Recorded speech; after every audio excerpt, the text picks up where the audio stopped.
Talk Shows family, it's Namsa here at Ngosi Talk Shows. Find your own voice, lead from within. With me today, I have Amanda Murray and Grant Moreo. How are you guys? Good, thank you. Good. Are you guys there? Yeah, could you not hear us?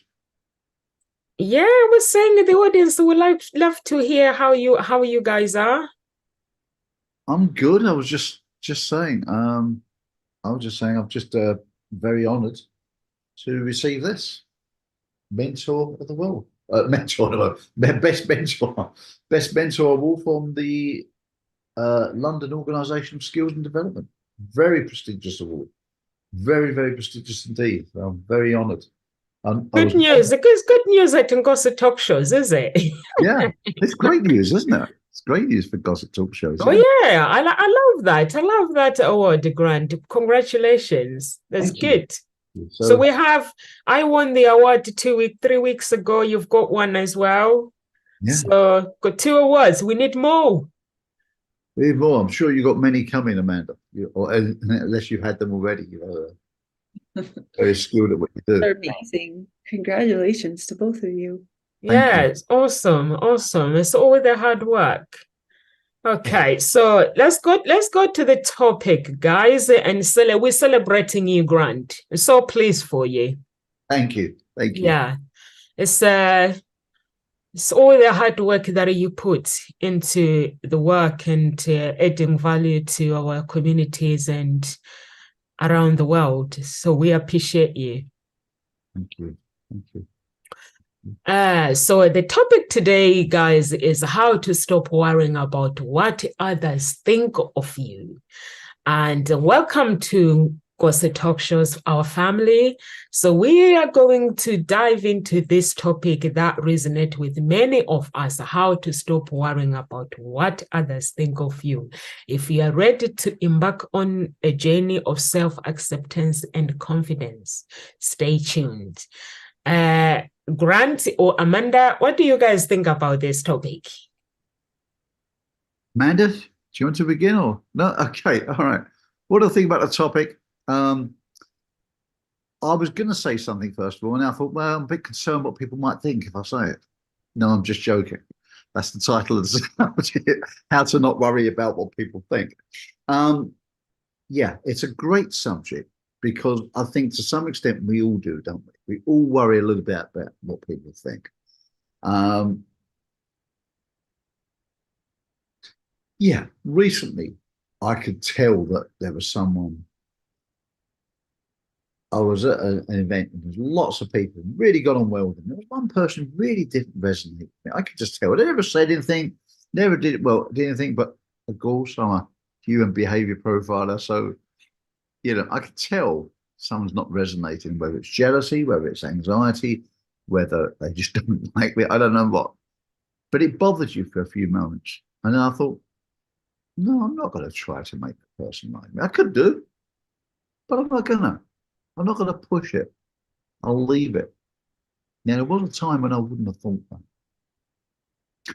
Why? Because I've come to realize that you have your own strengths, you have your own situations, and you attract the right people for you once you know who you are.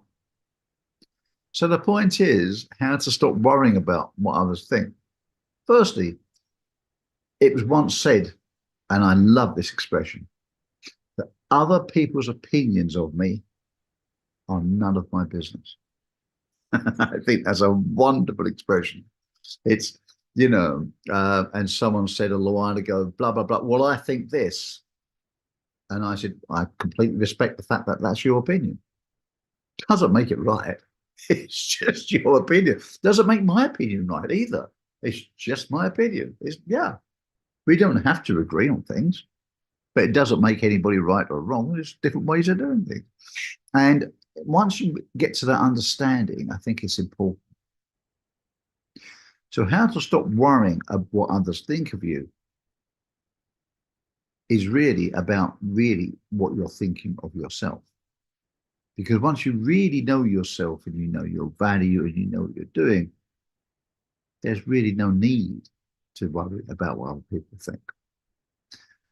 often, if we really worry, it's perhaps because we're worried that we think we're not really doing enough or we're not really the right people.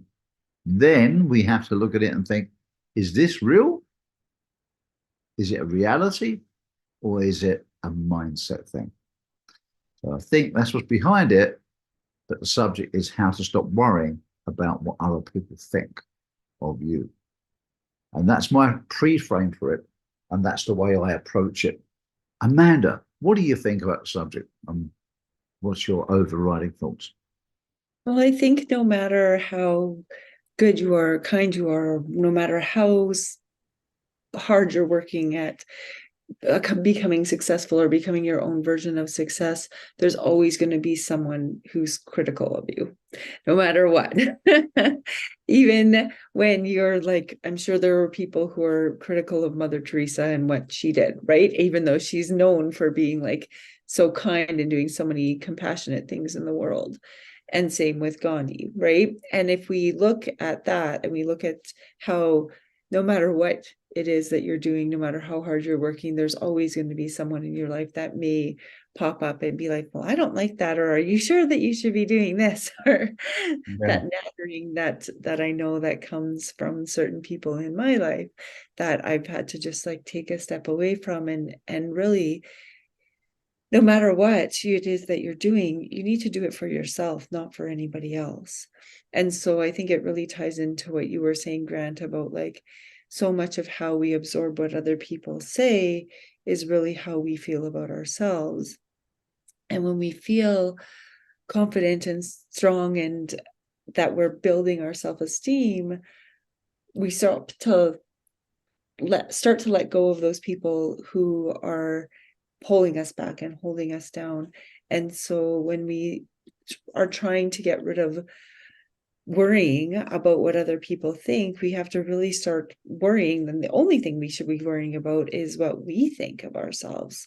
I was listening to Elon Musk speak the other day, and there was an hour and a half episode. I forget who he was speaking with, but he talked about how people have told him he was crazy so many times, and yet then he's able to do it, or they tell him his ideas are impossible, and then 5 years later he's achieved that.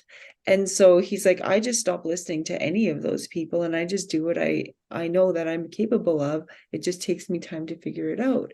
And he also said, I'm not short of innovative ideas. What I'm short of is time and the ability to execute those ideas.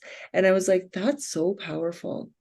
And it really, he said, like, I have to focus on like only a few things at a time, because I have so many ideas in my head that it would take me like, I will never achieve them all in my lifetime, because I have so many ideas. I have to pick which ones are most prominent right now. And he talked about some idea for some like space launch like thing that he like has had in his mind for like over 10 years, but he's like, I don't have the time to focus on it yet.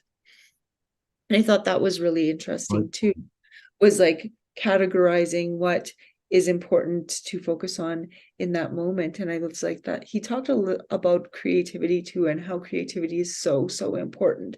And often the people who are super innovative are the ones that people start calling crazy. Like if you look throughout history, like Galileo was called crazy. Like there's so many examples of people throughout history.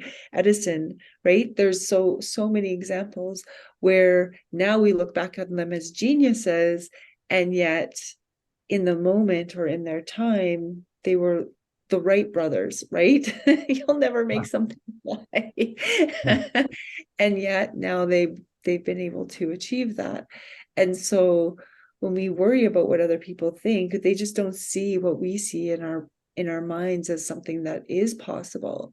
And they say whatever you think in your mind has the possibility to become true if you work and towards achieving it.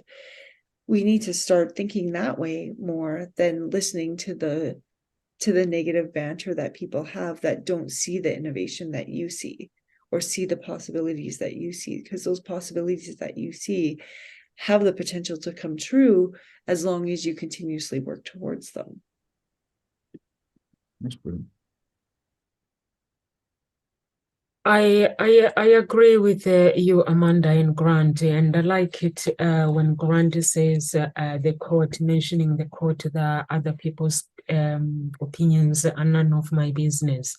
At the end of the day, we have to, for me personally, I always say I have to mind my own business. Minding my own business, it means if you have something that is going to help me to grow, I'm listening. But if you are criticizing me to grow, I'm listening. But if you are criticizing me just for fun, I'm not listening. It's just not for me. So it's very, very important. And also, Amanda, you actually mentioned that no matter how good you are in doing things, no matter how nice you are, people will always find something critical to say about you. Is actually, that is a normal human being. They do that. So can you imagine you're chasing your dreams and your gari has put that path in front of you, and then you listen to somebody who is very critical, they're not chasing their dream, and then you start losing focus and following that. So that is taking yourself off your dreams. So the important thing is, like this guy that says he is actually has laws of imagine he has laws of things that he's thinking of, but he hasn't got the time. So that happens in life. So you just have to focus on things that brings you joy, things that pays the bills, things that serve people around the world, and just serve people. People will always be critical. I go to business events sometimes, and I'll be listening, and somebody on our break, we go on a break, I'm listening, I'm seriously taking notes, I'm in it, and somebody will come in and say, what do you think about the event? I'm like, it is good. It's good. I'm enjoying it. And like, but, and then this person will be like, but if you notice, I'm like, no, I have not noticed anything. It don't steal my joy. I'm in the moment. I'm in the moment because I'm taking notes. Honestly, Grant and Amanda, I built my business by going to business events, free events. And these people, if they did not have the courage to do these events for everybody, people like me will not have had that opportunity to actually do those kind of things and start your own business if you can't afford it. Because when you start, there's no way you can afford the thousands and thousands of pounds to pay for a coach. So the best way is to follow your dreams, is to actually know what you want, and also the power of self-perception and understanding your true value is very, very important. And identifying current perception and self-reflection is all very important, in challenging negative thoughts, and also challenging the people that wants to talk you out of your dreams is very, very important, because it takes one person to enter your life and change your life for better, or change your life for bad. So for me, I am where I am today because I don't listen to any negative things. Really, I don't. I've been like every step of the way with my life. When I played football, people thought I'm crazy. Like, people be like, you're black, or if I'm like starting my business, you're black, no one will take you serious. Or people find so many excuses. Like Grant, today you are at Ngozi Talk Show, you have your trophy, you have that award because you believe in yourself. And you believe in your abilities, and you believe in your dreams, you believe in your values that you add, the things that you add to the society. Is those things that makes you Grant, that makes you Mr. Morel. When people say Grant Morel, is those kind of things that wakes you up in the morning knowing that I have a client that is waiting for me. Imagine, Amanda, if you don't show up at school for the student, how somebody is going to lose out. And if somebody says, why are you a teacher? Why can't you just leave? Imagine if you don't show up, and then the other children will miss out. So in that way, you're following your dreams. It's your passion. You're doing what Amanda loves, what Grant loves. Over to you, Grant. Thank you. Thank you, Noms. And yes, that's right. It's about doing what you love. When you do what you love, you're too busy doing it to worry about what other people think about you. You're on your mission. You're on your mission to do that. And I've been saying it for many years now, is that people say, oh, you want to do this and do it. I get it all the time. People contact me. Oh, have a look at this business idea. What do you think? I'm like, is that what you're doing? Oh, great. You should get involved with it. I'm like, why? Well, it's not what I do. You know, it's why don't you do this? I say, because I don't know anything about it. Oh, read this 16-page document about what we do. I'm like, um, obviously you're really into it, and that's great. I'm not really into that. It's great, and I don't like it. It's like, I have a saying, and it's like, you should eat quiche. I hate quiche, Lorraine. I hate it. And I used to be there, and people say, oh, you should try my quiche. My quiche is better than anyone's. Here we go. Here you go. Like, I don't like it. It's not I don't like you. I just don't like it. And people, oh, I like it. You should like it. What? Why should I like it? Because you like it. It doesn't make no difference. Let people do what they love doing. And I know what I love doing, and I'm good at it. And that's it. So why would I then want to go and do something else that I'm not particularly good at? It's going to be a recipe for failure, a recipe for unhappiness. But people have to do it. But when you stick to your lane, you know what you're doing in life. You're on your pure path. Then it doesn't matter too much what other people think, because they haven't got to like what I like. They can like what they like. That's fine. That's the secret of happiness. And when you do this, you stop worrying about people's thoughts. But of course, it all comes down to things, doesn't it? There's a complex. There's a lot of people where they have martyr syndrome, where they feel that, oh, I've got to do it. A lot of mothers have this. Oh, I've got to be doing the right thing. I've got to be doing this. And you've got to be realistic. If you're a career, you've got a career and you're a mother. Is it challenging? Of course it is. Of course it is. Because you're doing two things. It's going to be challenging. I was meeting with the police last night. We were talking about women's careers within the police force, how they have to come out, be out of operations, on special units, and then come back.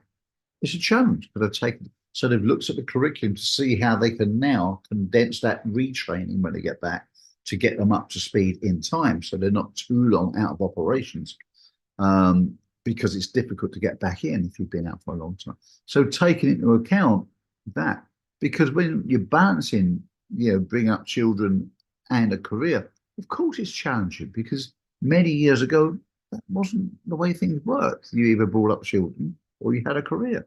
Now we're doing so much in our life, we're balancing things together. Of course it's more challenging, so you need to find new ways to do things. So when people are dividing their attention, this is a cause on earlier, we talked about focus. When you divide your attention, what can happen? It can undermine how you feel. You could start to think, am I doing my best? Am I doing my duty? Am I looking after my children? Am I also looking after my work colleagues? Am I looking after my job? Because you're being pulled in different directions. So then again, this layers into what we've been talking about on other shows here. And in other weeks, we've been talking about dividing your time, so you can be fully focused on whatever you're doing at that time. Please don't tell me you multitask. Most people don't know what multitasking is. Society tells us multitasking means you're doing two things at once. It's impossible. Human beings cannot do two things at once. You cannot. Oh, maybe I can pat my head and rub my belly. Okay, fine. But multitasking doesn't mean doing two things at once. Some of the best multitaskers in the world are fighter pilots. They can't do two things at once. What it means is moving from one cognitive load to a different style of cognitive load after each other and then going back. For example, flying an aeroplane, then doing calculations on navigation and flying the aeroplane. You do it in short succession. You have to do it every several seconds. This is what multitasking is, going from one thing to another. It's not the nonsense that society tells you it is. It's incorrect. So forget that thinking. Multitasking is good when you need to do it for a period of time, but your best work is when you completely focus on something. When you completely focus, you stop getting a martyrdom problem because you start to realize that you are doing your very best. You are delivering high quality. Once you do that, you will then be aware of it. You have the evidence of it because your brain is an evidence-based thing. It will give you evidence that you're doing it. Then you will not stop. You will stop worrying about what other people are thinking because you'll have the evidence that you're doing the right things. So, in short, multitask is not what people think. It is not doing two things at once. That's a physical impossibility. It's going from one style of thinking, let's say left brain thinking, right brain thinking, physical activity, intellectual activity, and then flipping back quickly without losing time to adjust in between. So it's quickly doing that. But that's a mental agility. But you do that when you have to do it. But for planning your time and executing your day, it's not the best use of doing it. You're better to map out your day into time chunks of doing things. Why? Because some of you are great early morning people. Some people are greater in the afternoon, some people in the evening, right? Split your day's tasks up, if you can, accordingly to that. Okay. No good waking me up early in the morning and expect me to do lots of detailed figure work. All you'll get is a couple of grunts out of me, and that's about it. That's not where I think at my best, okay? There's a certain time of day when I'm better at that, and for creative thinking, it's not in the morning, it's later in the afternoon, probably quite late in the evening. That's where my creative thinking comes.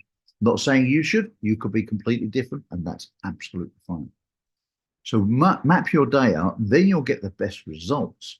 When you get the best results, you'll have the best evidence that you are giving your best to your family, to your friends, to your career, to your health, etc. Then, if people try to criticize it, you won't be so likely to listen to them because you'll have the evidence that what they're saying isn't true.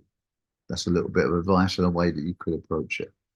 Amanda, what do you think? You deal with kids all day long. Are they busy listening to what other people say? Yeah, sometimes definitely. And I think that it starts as early as like kindergarten and grade 1, where they start to worry about what other people are saying or thinking, and definitely by grade 5, and even more so when you get into middle school and high school. But then I think kids also start to realize that I'm not going to worry about what other people think of once they start to get into university. And I think we as humans go through that puberty phase where we really start to be aware of ourselves and aware of what other people are saying or thinking. And that's a time where kids are really mean too. And then it's like, they're not really that mean in kindergarten. They're sweet and they're like, just want to Oh, help you and are kind and like always want to help the teacher and are giving everybody hugs. And then as they like morph into teenagers, it becomes completely different, where they're giving you attitude and they're like, I had the grade 1 teacher come in to talk to me yesterday because one of my students was not being super great with her buddy, and then giving the grade 1 teacher attitude. And she's like, I don't know how you do it. I don't know how you teach this grade because they're so attitudey. And I was like, I just laughed because I don't know how people teach grade 1. And I'm like, I can't wipe noses all day long. But I think too that when we worry about what other people think, it's sometimes also that age or that stage that we're in. And if you have gone through a healthy childhood, or you've done work on healing yourself, then you're able to step away from that stage of your life where you really worried about what other people thought. And there's some kids that never worry about it. And I think that that's fantastic that they have those skills and tools around them to just brush off what other people say and not let it bother them. And yet there's other people who it really sticks with them. And even as early as grade 1 or grade 2, I've taught grade 2, where you know which kids you can joke around with and you know which kids you can't joke around with, and you know which kids are like super sensitive if you raise your voice, and you know which kids need you to raise your voice to like get them to pay attention.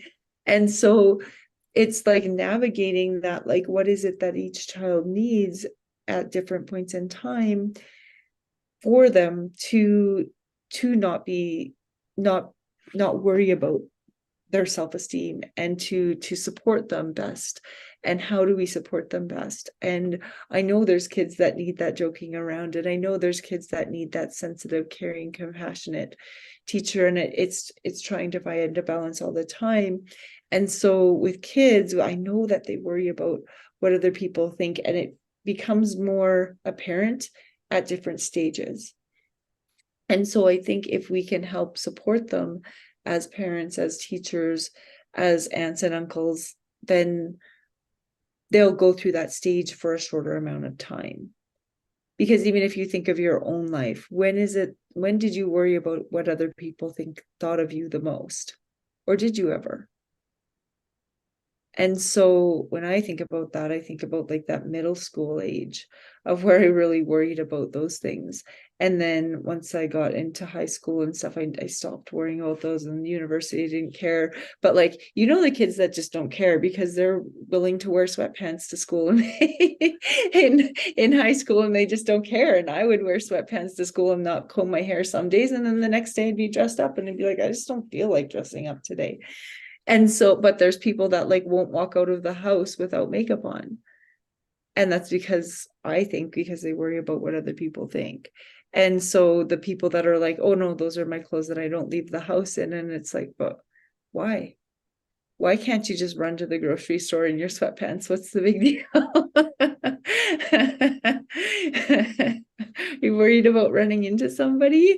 They're going to be like, oh, you're comfy. Right? So I really think we need to think about what it is. Like, I always say to my daughter, like, you need to dress for what you're doing that day. And so if I'm teaching, then I'm going to dress a certain way. If I'm going to the beach, I'm going to dress a certain way. And it's in order to like dress appropriately for what we're doing, not because I'm worried about what other people will think, but also I'm not afraid to walk out of the house in sweatpants and go run to the grocery store because I need one thing quickly. Whereas I think other people, that would cause them a lot of anxiety. And so what I have questions for both of you too is when did you stop worrying about what other people thought? Because I guarantee you there was probably a time in your life, and maybe it was shorter than other people's, that it was a time that you did worry about that. Momsen? Muted. I stopped worrying. I didn't care about what people thought of me at first, growing up as a child. Then I came to the UK 2002. And I started worrying because I think the reason why, when I was in Africa, my friends were boys. I used to hang out with guys. Guys are very simple. They speak the truth. If you need advice, you ask them. They don't go around the bush or they don't do anything. They will just tell you the truth as it is. So you just stick it up and they'll be like, if you go for an advice and you're looking for them to lie to you, they're not going to lie to you. Guys don't lie. So they will just tell you things as they are. So my friends from a very young age, I was hanging out with boys. And that's why I do the activities that I do. I used to climb trees, music and football. So all those things. But then when I came to the UK, now I'm in the UK. That was before I came to the UK. I was in South Africa, and now I'm becoming a little adult, and then I'm starting to worry about people, and I'm starting to speak like everybody else because the girls will judge each other. You're trying to fit in, you have to try to fit in. But then I came to the UK, and then in 2010, I think 2008, actually, I was like, this is not me. I feel disconnected from myself. Something is not right. And then I realized that actually I've disconnected myself from my actual identity. I'm just being a follower, following what other people, because I don't want to offend people. And the guy that I was dating, Hope's daddy, he was awful too. He was as bad as me pleasing. He was a people pleaser. I'm a people pleaser. It was not helping anything. So things were getting worse. Well, sometimes we'll be like, we're going to do this, we're going to do this. And then somebody comes in and, do you guys want to come and do this? And we're like, we don't want to offend people. We're just going to go along. So then I realized actually it's not serving me. And I just had to change. I didn't change actually. I just worked on myself, and I reconnected with my inner being, with my true self. And when I did that, what I find that people started questioning me. They're like, we don't know you. I was like, no, you know me. If you know me, you will know that I mind my own business and I do the things that I want to do. And actually, things change. I lost friends in the process, because when I lost friends in the process, I was going through the divorce and living in a big mansion. So I decided I'm going to go to Henley and live in Henley or Hertfordshire. So when I moved to Henley, I decided I needed a 2-bedroom apartment with my daughter, because it was just the two of us. Honestly, my friends they thought I wasn't normal. They were like, Nomsa, something is not right. I was like, something is right. Why do I need to live in a big mansion? It's just me and my daughter. And if I put my daughter in a private school and I live in a 2-bedroom apartment, I don't have to worry about getting a cleaner to clean the house. Before, if I was to clean the house, it would take me 3 hours. And I remember one day, and I was like, I'm still cleaning the house. I started this time, I was like, I don't need to live in a big house. So it was my choice. And I lost friends because at the time, I had made friends with them because I wanted to hang out with them. But I think some people make friends with people because of the title, not because they want to hang out with you. I remember when I quit football, I just resigned the football, and I was like, I need to retire and I need to start everything. But at that moment, everybody were like, Nomsa, are you okay? I was like, yes, I'm fine. I'm just doing things that makes me happy. And in that process, people just stepped away. And then when they step away, I realized actually it was all about the title or what we have. Like when we go, we can talk about this, we can fit in it and see now I'm living in this 2-bedroom apartment. I'm no longer fitting in anybody. But then now I'm in Henley now. I'm hanging out with the true millionaires now. And they don't care. They're hanging out with me. I'm living in a 2-bedroom apartment. To them, they don't really care. So I was like, wow, this is what life is about. So for that moment, it opened my eyes, and I never looked back, Amanda, like what you're saying with the kids. When you are at school, you have to look at people like as the individual. To me, I would have loved to have a teacher like you, and I would have loved to hang out with people that see people as the individual. It's like you guys at Ngozi talk shows. You guys are unique, individual, and I wouldn't want you, Grandy, to behave like Amanda. That wouldn't be right. So in all those things, it's just the things that they opened my eyes, and my friend couldn't get me. Why was I living that kind of a life? Why did I decided to live this life? To me, it was really important. That made sense. I looked at my life, I looked at my daughter, and I was like, we have to change how we lived. And I moved in Henley, and I just walked into this 2-bedroom apartment. I wasn't meant to look at the apartment, and the guy just called me and was like, come and have a look in Henley.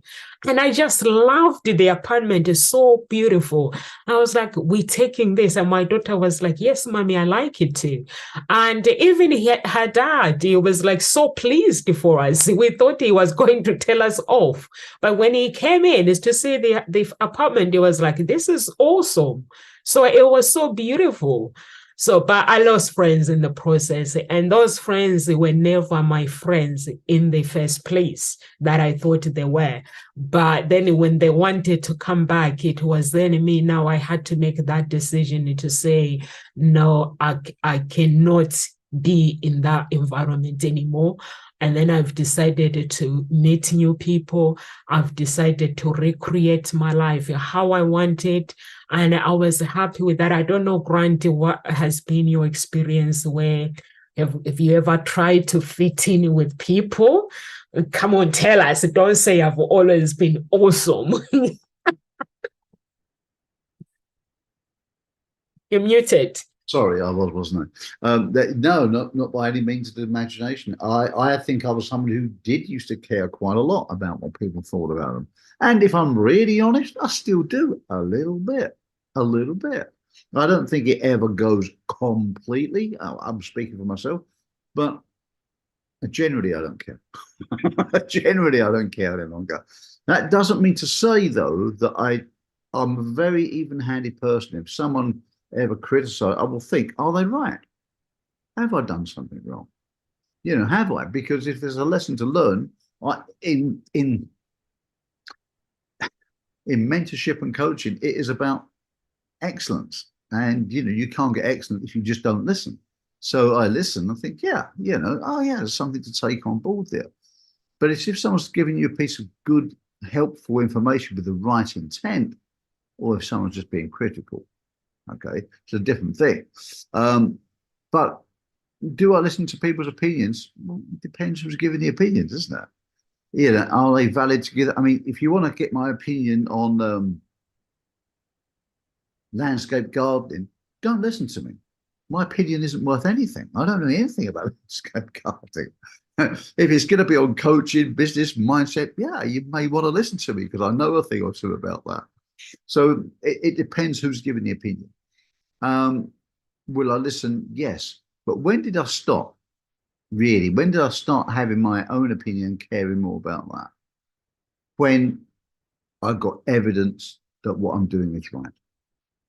I'm very perceptive of people, incredibly perceptive, always have been, always have been. And now I've learned skills about body language, etc. So I can read people very well. Even before that, I was very good. I would quite often meet people, and within 30 seconds, I had a very good understanding of what they was about. 3 years later, very smart people were still getting fooled by these people. And I would say, how come you didn't know? And it started to make me realize that I was picking up on things with people long before other people, long before. Even with people with relationships, that's not going to last. No, oh no, that'll burn out. I can see it. It's obvious to it, it's transparent. So once I started getting that evidence, and there were times when I just didn't trust myself, I used to listen to what other people said. Every time, I think nearly every time I've done that, I've lived to regret it. So then, with that overwhelming evidence, I then say, I'm going to take my own judgment and think on that because I think I time and time again, I proved to be accurate. So that would be crazy, right? If you went against it. That's when I stopped listening. I don't, in fact, stop listening is not the right term. I do listen to other people, but when do I care about what other people think of me? Well, I don't, because a lot of people, they're coming from their point of view, and you can't listen where other people come from. If they're knowledgeable on the subject, I will listen. If they're not, why do you listen? It's pointless. They're looking at it from their limited understanding of a subject. If they've got a limited understanding, they can only give a limited range. And if something goes outside of that, they don't recognize it. So sometimes you've got to feel a little bit sorry for people who don't understand these things, and forgive them. Forgive them. And when I do that, it's easier for me just to say, yeah, from their point of view, they may think that. So I don't really care. You recognize that people may think things, but it doesn't necessarily matter unless their opinion is valid. And that's how once I came to that recognition and that realization, that's when I stopped caring about what people think. Amanda? I like how you set that out as like, is their opinion valid? And I think that's really something to let sink in, because it's like, whose opinion do you value? And why is it that you value certain people's opinions and not others?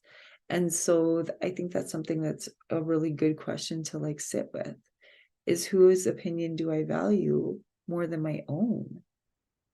And why is that?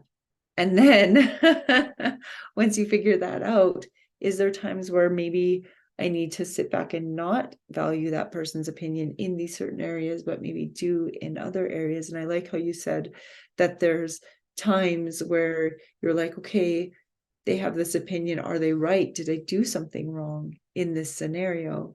As a coach, as a leader, as someone who's giving advice. And I think that's something that's really important to sit with too, is when you're called out on something, like sit with it. Did I do something wrong? Or are you automatically defensive and like, no, that wasn't my fault? Right? So where does that defensiveness come from? And so I think that's something that's really important to consider too. And I know that for myself, that caring what people think has really shifted and changed for me. And there's only a very small group of people that I really would value their opinions. The rest of it I don't, because they don't have the same values as me. And so when you're not aligned in like your energy and what you value, it's really not about what they think. It's that our values just don't align. And that's okay. And I think sometimes we really need to sit in what are our values when we look at whether we worry about what other people think or not. And I think that's the beauty of, as you learn and grow and can sit with ideas and with thoughts and not automatically react to them. And so when we're thinking about worrying about what other people think, I would encourage people to sit with their own emotions on, why is it that you're worrying about what that person thinks? What is it within yourself that's causing you to worry about that? And I know for me, even the other day, I was worried about certain things and whether I dealt with them right. And it was like my anxiety was what was causing me to worry about that, and recognizing that, okay, why is it that my anxiety causes me to worry about these things and not others? Is it just that I'm more sensitive that day? Is it that I didn't get enough sleep? Is it that I'm not eating properly? What is it that's causing it? Or is it actually something that I need to consciously worry about? And really, it wasn't something that I needed to be worried about, but I could still feel myself worrying about it, and at the same time questioning it and being like, I know this is okay. But until I had actually had confirmation that it still was like I could feel that worry inside me, and yet intellectually I knew that it wasn't really something that I needed to worry about. And so for me, it was like, okay, this is my anxiety. I know this is my anxiety. How can I deal with it best? And so yeah, I thought that was something that was really, really interesting for myself to just like sit with that fact, is like, why is it that I'm worrying? Not necessarily even what other people think, but like, where is this worry coming from? And when we worry about what people think, I think a lot of it has to do with anxiety and where our anxiety is coming from, and then how we learn tools to deal with that anxiety. What do you think? I know we want to stop on time, so we might want to start summing some of it up. I agree with you, Amanda. I think when it comes to not stopping worrying about what people think, you have to evaluate your life, because at the end of the day, our destinies are different. I don't know how your path, how God or the universe has created your destiny to look like. I don't know your talent either. So in order for me to actually get to know you as a person and enjoy like a friendship instead of criticizing, I have to just follow you and ask questions if I need to ask questions. Or I like it when you say, when you go through things like with the anxiety, you evaluate life based on your everyday life. And also in businesses like that, for me, if somebody criticizes me, number one, I have to look at their critics. Are they criticizing me because they want me to be better at what I do, or they're just criticizing me for fun? But then if they are criticizing me because they want me to be better at what I do, I have to ask questions. So do you have any ideas that can help me? If ideas make sense, then I go for it. Like yesterday, I was talking to my web designer and I'm telling him, could you please put this content there? No, I went to coaching with Sai. When I'm finished coaching with Sai, and Sai gives me what I need to do, the wording. So it was like, can I see your website, how you've written your content, like the introduction? So I'm put it there, and it was like, this is awesome. So then, but on the website, and then I had to go to him and say, you need to change it and put it like this, because he was saying it, when people come to your business, they need to know what you do. They need to connect with the pain. They need to know whether you can actually solve their problem, and the solution is the end. So he was like, so you got to do that is the pain, demographic, and the solution is three of these things are very, very important. And it was the worst thing you can do is to leave people confused. So he was like, that is the worst thing, when people come to your business and then they are left to confused. So it was like, make sure you cannot serve everybody else, but make sure whatever you do, make sure your pain, demographic, your solution, three of these things are linked together. So I was like, okay, let me go back to my old content, because my content was good. So then I showed him it was like, that's perfect. So and then I went to web design, I removed that one and put this. So he's starting to argue with me. He's telling me why other matchmakers are doing this. And I was like, I'm just coming from the coaching. Just because I'm a relationship coach or a matchmaker, whatever you call it, it does not mean I know everything. The reason why I have a coach is for me to learn more. So now he's put some points over. So I would like you to change this to that one. So then in the end, he understood. So then now I'm coming to the process. Now I'm like, can you put my process back where it was, how it was? And it was like, no, sir, clients don't need to know your process. I was like, go to every matchmaker. Everybody has a process, but I need you to put my process how I've asked you to put it. It has to be based on my values and my beliefs. So he could not understand. It was like, but I said, don't worry about people, because at the end of the day, it is my business. And I need, when the clients go, I explained to him, I said, the website that I had before that disappeared. When my clients go to the website, I used to grant like 5 clients a day because the website was so clear. And I was like, this one is confusing, because the guy that built the other website, the content, I don't understand it myself. He mixed it all up. So that's why I've asked this one to build another website. So he mixed everything up.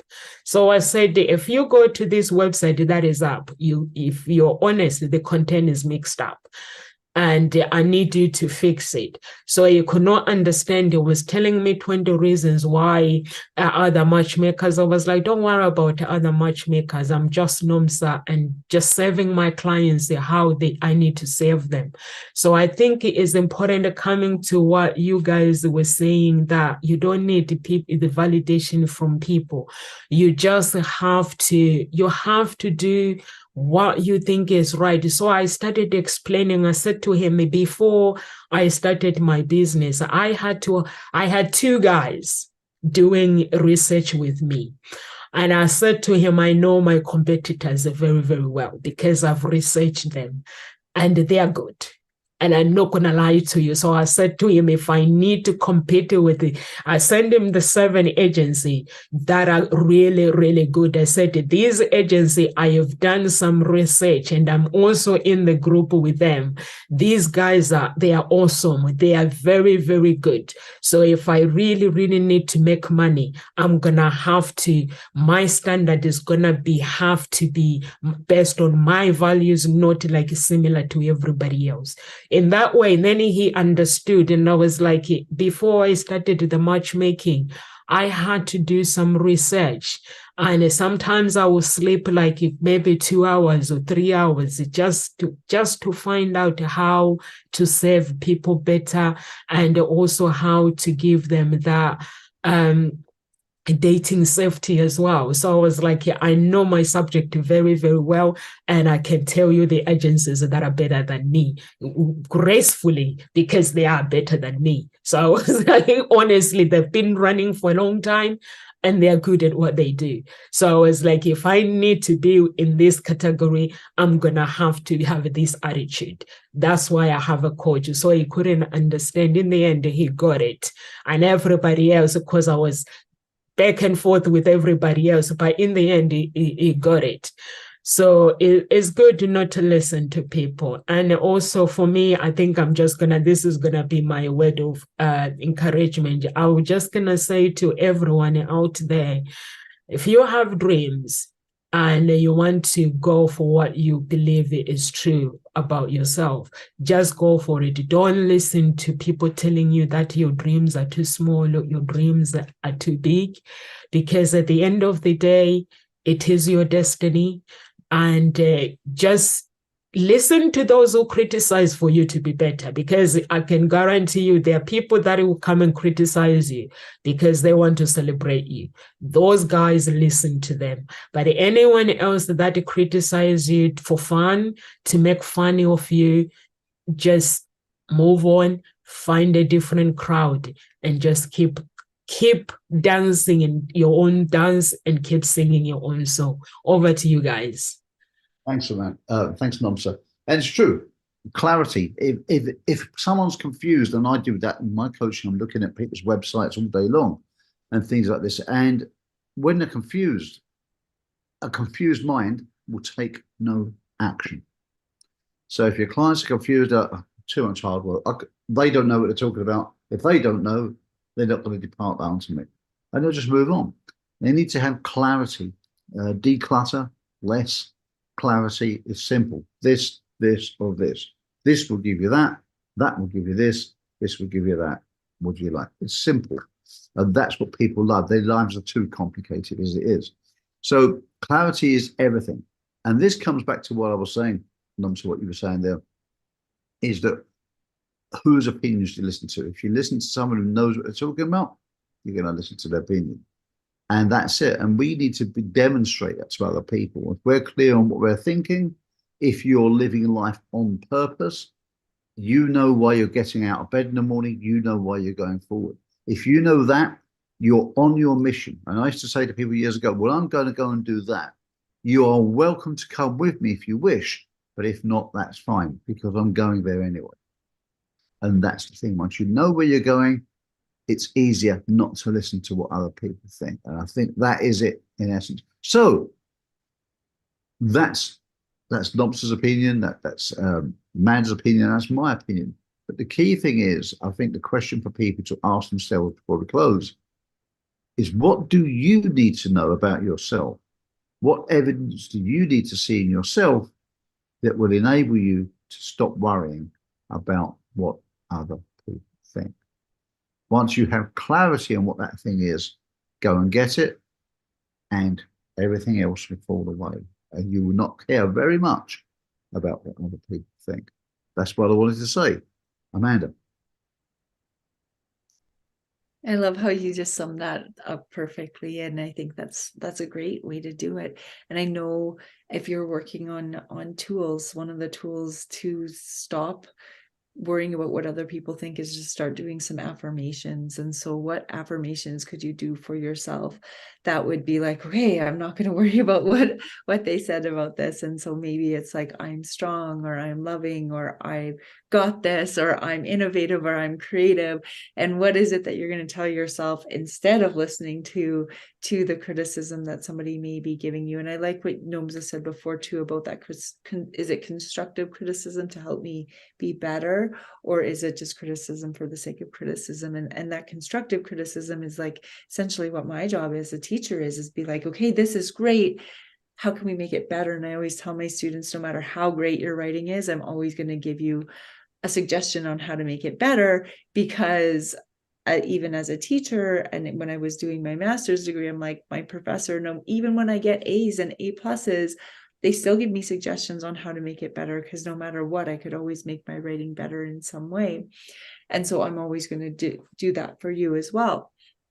And that's that constructive criticism piece, is to give them to things to think about in order to improve. And that's what we always hope for when as a teacher. And so, yeah, I hope that moving forward, that you let go of the criticisms that people give you and think about what is the constructive criticism, and then what tools do I have within myself to allow me to not worry about what other people think, and to just empower myself, and to pick and choose who I want to empower, allow to affect me, and then empower myself through that.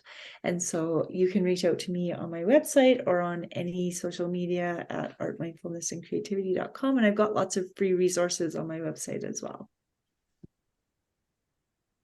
Thank you so much, Amanda. Thank you so much, Grant, and everyone that is watching. And we appreciate you guys. And please go to the website if you want to sign up for love or for coaching. Please live with grace, everyone, and God bless.